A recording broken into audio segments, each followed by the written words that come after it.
Hi everyone, here again, Julian. Um, Beginning of week 5, here we are. It was so nice to meet all of you, quote unquote meet, but at least to see your faces, hear your voices, get a chance to sort of respond actively to some of your questions in our conferences on Friday and Saturday. And if we didn't get a chance to do that, as I think was the case with two of you, let's make sure we do that very soon, because I think people do or did get a lot out of just having the opportunity to chat and really kind of have a dialogue more than just back and forth with emails. So if you want to do that again, of course, if you found that kind of conversational style useful, sort of talk about, right, what critical analysis and close reading really meant. Again, I'm here every Friday, except for next Friday when I'll actually be away, but that we can arrange a different time. I'm here to chat with you and to find a time to really kind of cover things in a conversational way. So again, if you're confused about anything, send me an email. We'll set up a time to chat, and we can go over things again in more detail. Okay, so as I mentioned in my email from earlier today, I'm actually going to make two videos today. This one is going to be about cultural and historical context, something that's going to be important for this next paper coming up. And then the second video is going to be a brief kind of rundown of the assignments for this week, week 5. So without further ado, let's get to cultural and historical context and sort of what this means. It shouldn't go on that long.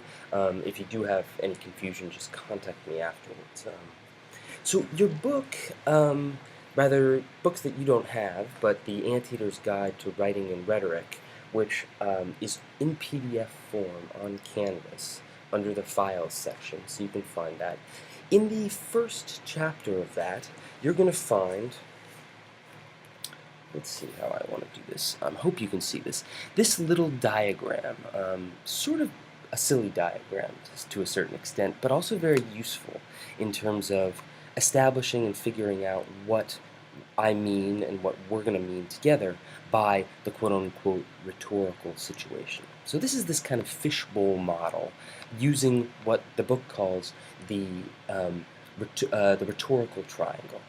Now, the rhetorical triangle, as you can sort of see, is composed of three parts: the text, the rhetor, and here down below, the audience.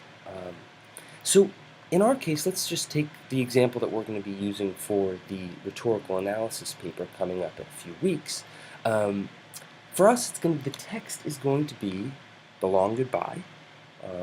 The rhetor, the person who's kind of initiating the act of communication, the text, the book, is Raymond Chandler, the author of The Long Goodbye.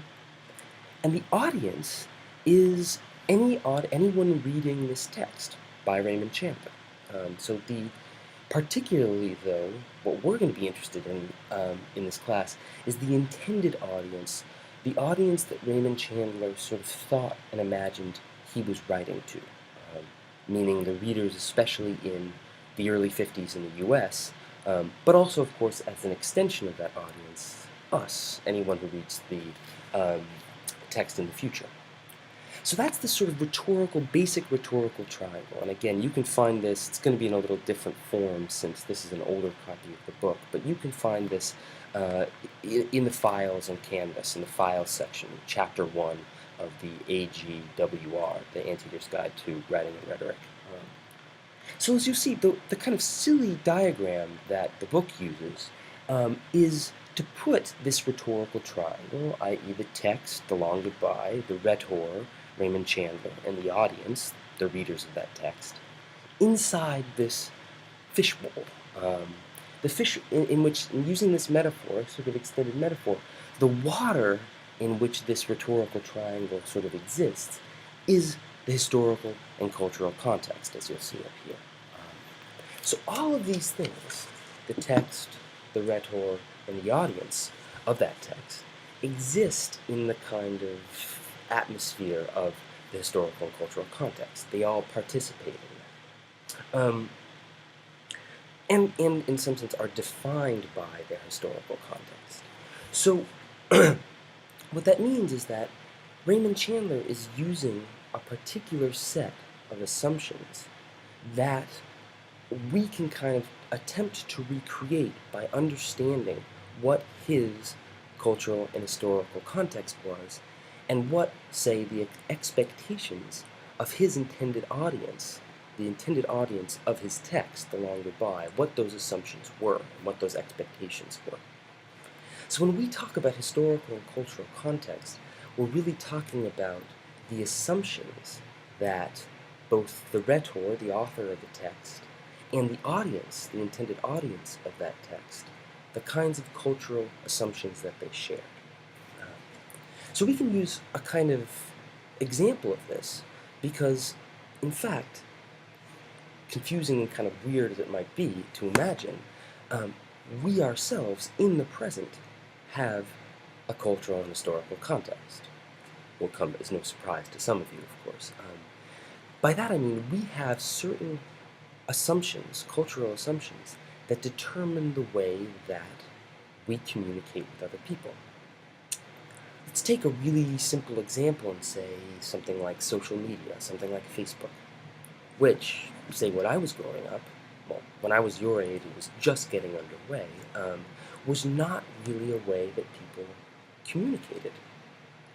You could have other kinds of friendship networks. You could have lots of other ways of communicating. But the definition of what a friend meant was different before Facebook. So someone writing about our period in time right now would, say, identify Facebook and the changed definition of friendship and kind of connection and social networking, which Facebook introduced. That would be one of the cultural and historical assumptions of our time period, right? Something that wouldn't work in an analysis of earlier moments in American or world history. This is something that's specific to our cultural and historical moment, and determines, therefore, the way that I, as a writer, say, would write about friendship. It would change the definition of friendship. So that's just an example, kind of obvious and simple example of the way we think about things and the way that we communicate with other people is determined by our cultural and historical context, by the specifics involved in that. So this is really important, right? All of these things which we were just looking at, over here, all of these things are really important and going to be incredibly important for your rhetorical analysis paper coming up in week 7. Basically, in the last paper that you wrote, the CRRP, you were focusing almost solely on the text, right? We were doing close reading of passages. We were trying to figure out the kinds of conventions that were present in the text, the way the author or director was using those conventions, right? In this next paper, which is a much more complicated and extended paper, we're actually going to be trying to talk about all of these things, right? Not only the text and the conventions, but also the rhetor, Raymond Chandler himself, the audience, the intended audience of The Long Goodbye as a text, and the kind of effect, right, which we did touch on before, that Raymond Chandler was interested in creating in this audience. And then connecting all of these things, we're also going to be interested in this next paper in exploring the historical and cultural context, the assumptions that the text, the audience, and the rhetor himself, in this case Chandler, operate under. So check out this in your book. It's in the first chapter. Read through it, kind of look at it. It's silly, I mean, it's a little fishbowl. It makes whatever silly, but it's very helpful for imagining for you the kinds of complex series of relationships that you're going to want to try to track out in this next paper.